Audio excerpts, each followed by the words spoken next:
कपिश्रेष्ठ हनुमान जी के शरीर से उठी हुई तथा मेघों की घटा में व्याप्त हुई प्रबल वायु ने भीषण गर्जना करने वाले समुद्र में भारी हलचल मचा दी थी। कपिकेसरी अपने प्रचंड वेग से समुद्र की बहुत सी ऊंची ऊंची लहरों को आकर्षित करते हुए बढ़े चले जा रहे थे। ऐसा लग रहा था जैसे सुमेरु और मंदरांचल पर्वत जितनी ऊंची ऊंची लहरों को वे गिनते गिनते उन्हें पार करते चले जा रहे हों।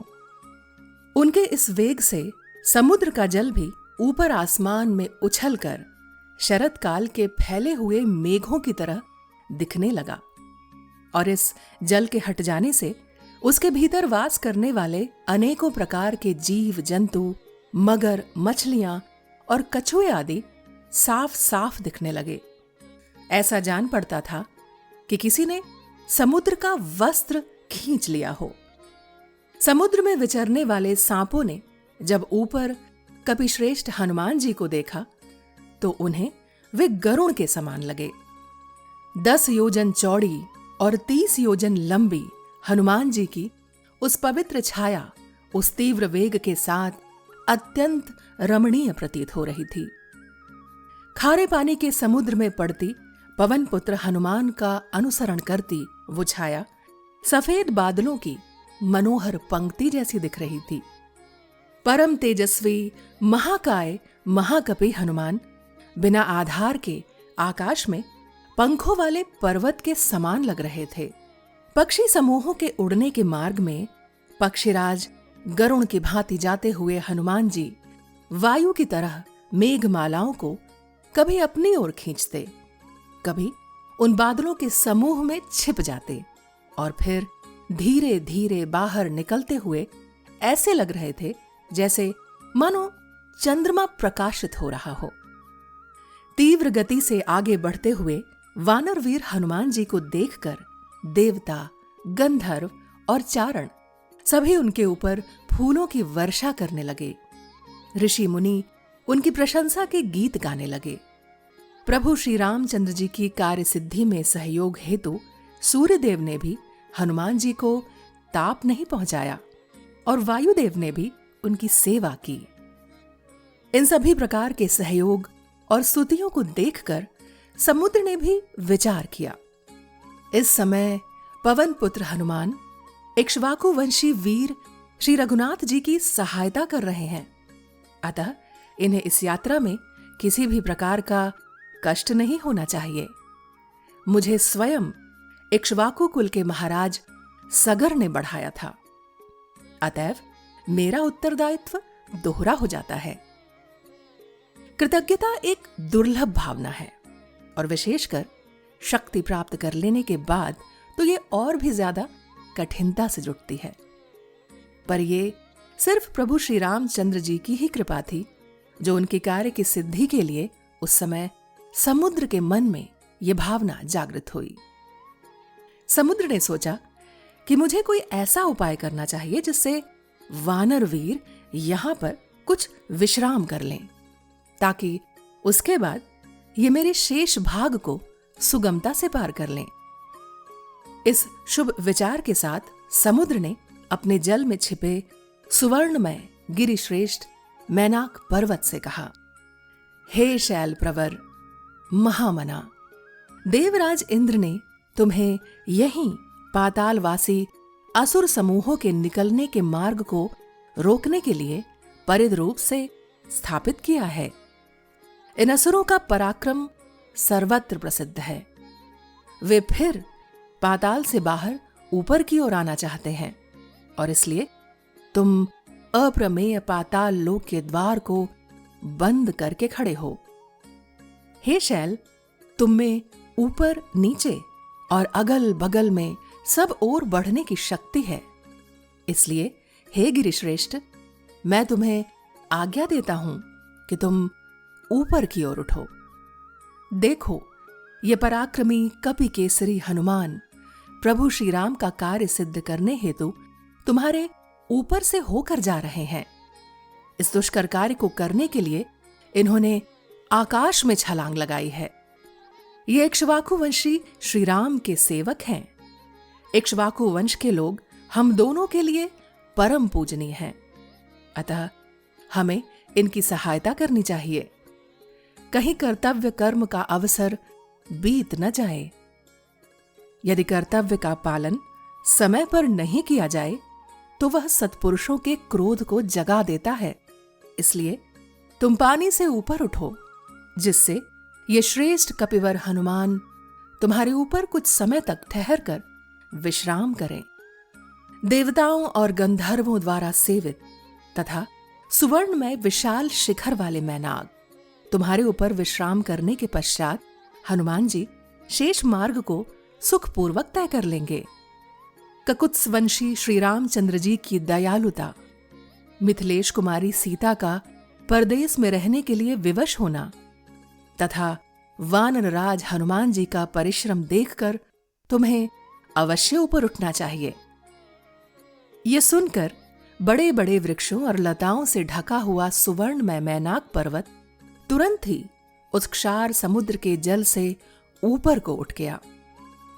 जैसे प्रकाशित किरणों वाले सूर्यदेव मेघों के आवरण को भेद कर उदित होते हैं, उसी तरह मैनाक पर्वत उस महासागर के जल का भेदन करके बहुत ऊंचा उठ गया।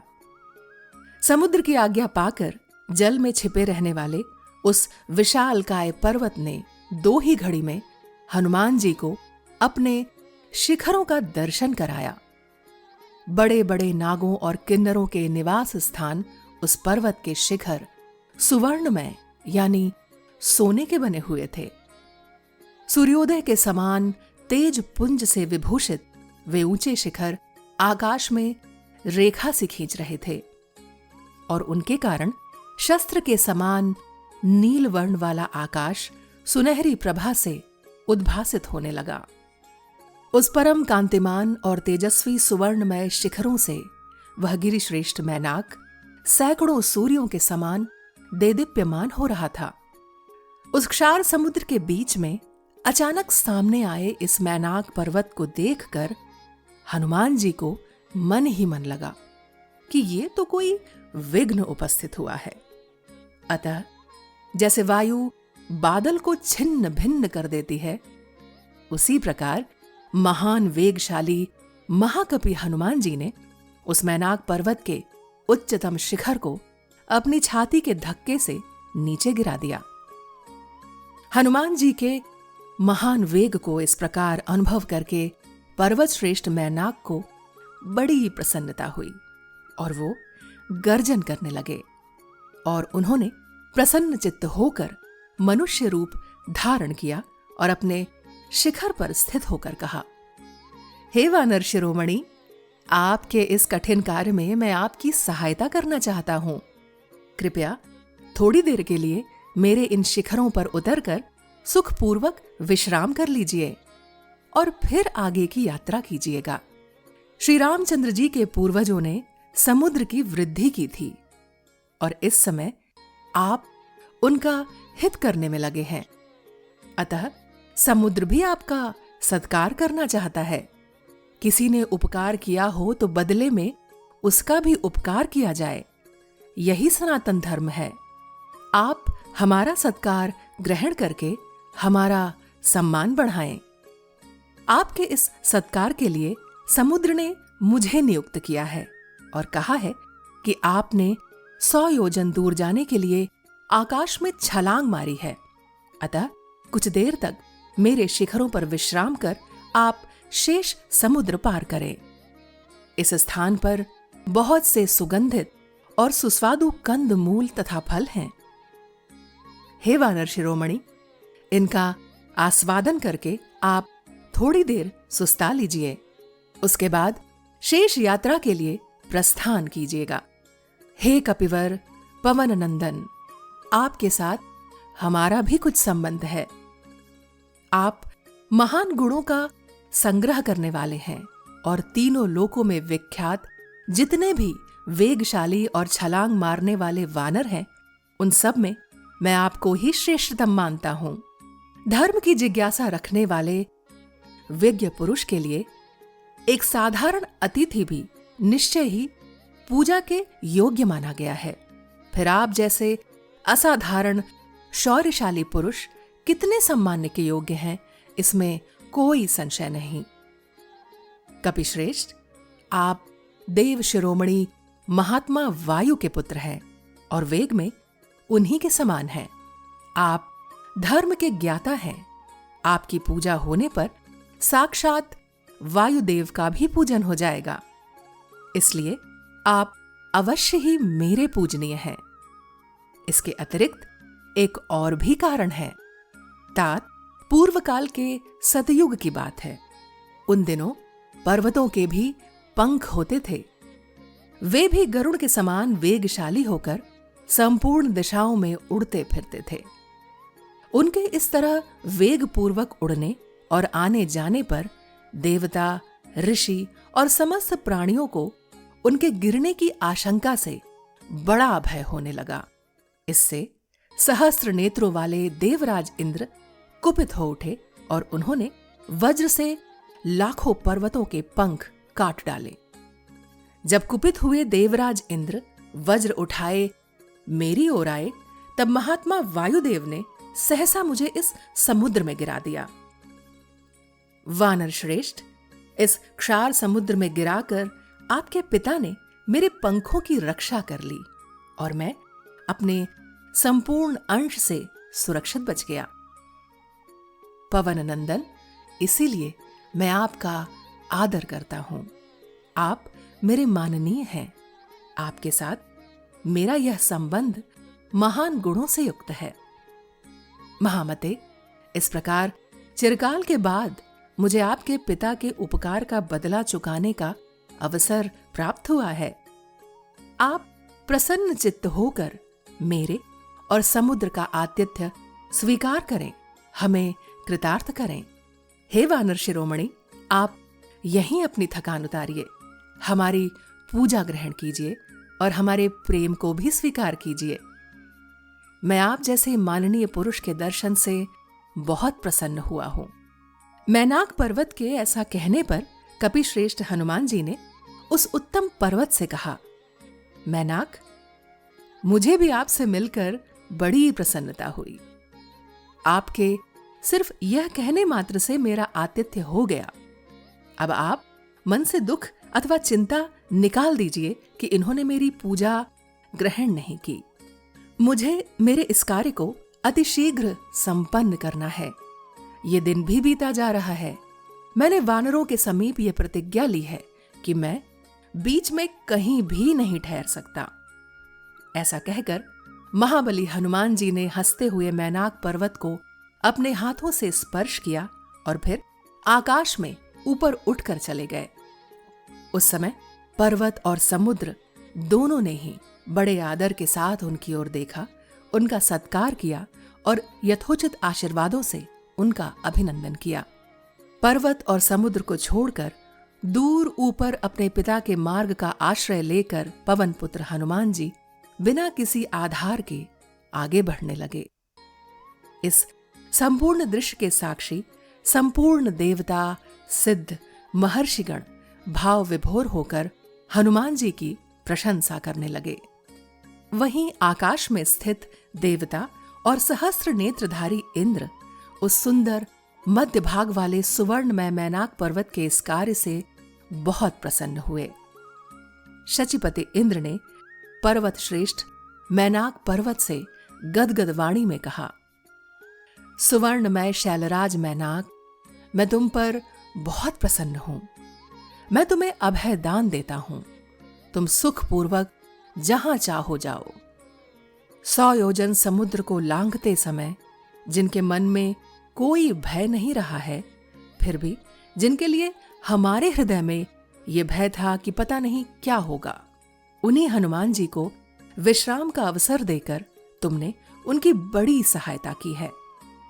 ये वानर श्रेष्ठ हनुमान दशरथ नंदन श्री राम की सहायता के लिए ही जा रहे हैं। तुमने यथाशक्ति इनका सत्कार करके मुझे पूर्ण संतोष प्रदान किया है। देवताओं के स्वामी शतक्रतु इंद्र के इन वचनों को सुनकर पर्वत श्रेष्ठ मैनाक को बड़ा हर्ष हुआ। इस प्रकार इंद्र से वर पाकर मैनाक उस समय जल में स्थित हो गया और हनुमान जी समुद्र के उस क्षेत्र को उसी समय लांघ कर आगे चले गए। कृतज्ञता, सम्मान, आतिथ्य के भाव से भरे इस दृश्य में कहीं न कहीं एक परीक्षा और उसका परिणाम भी निहित था। उस 100 योजन वाले विशाल क्षार समुद्र और सोने के शिखरों वाले पंखयुक्त पर्वत श्रेष्ठ मैनाक पर्वत की परीक्षा कि इतने शक्तिशाली और श्रेष्ठ होने पर भी क्या उनमें विनम्रता, कृतज्ञता और ईश्वर के कार्य में सहयोग देने की भावना थी? समुद्र पर प्रभु श्री राम के पूर्वजों का उपकार और मैनाक पर्वत पर वायुदेव का उपकार, इन उपकारों के प्रत्युपकार के समय का भान होना और सही समय पर पूर्ण समर्पण से हनुमान जी के सामने अपने आतिथ्य का निवेदन करना। समुद्र और मैनाक पर्वत दोनों ही अपनी इस परीक्षा में सफल हुए थे। साथ ही परीक्षा थी पवन सुत हनुमान जी की, प्रभु श्री रामचंद्र जी के कार्य सिद्धि को संपूर्ण करने की उनकी प्रतिज्ञा की, जिसमें उन्हें मार्ग में कहीं भी विश्राम नहीं करना था, और साथ ही आतिथ्य भाव के सम्मान को भी विनम्रता पूर्वक बनाए रखने की। रुद्रावतार हनुमान जी के द्वारा समुद्र लंघन न सिर्फ उनका एक शक्ति परीक्षण था, अपितु साथ ही उनकी कर्तव्य निष्ठा, भक्ति परायणता और दूसरों का सम्मान करने में उनकी व्यवहार कुशलता और विनम्रता का भी एक परीक्षण था। पर अभी मार्ग में ऐसी कई परीक्षाएं शेष थीं जो इन पवन पुत्र हनुमान जी की प्रतीक्षा में थीं। प्रभु श्री राम की इस परम पावनी गाथा के हर अंश, हर दृश्य में एक शिक्षा है और एक परीक्षा है। जय सिया राम।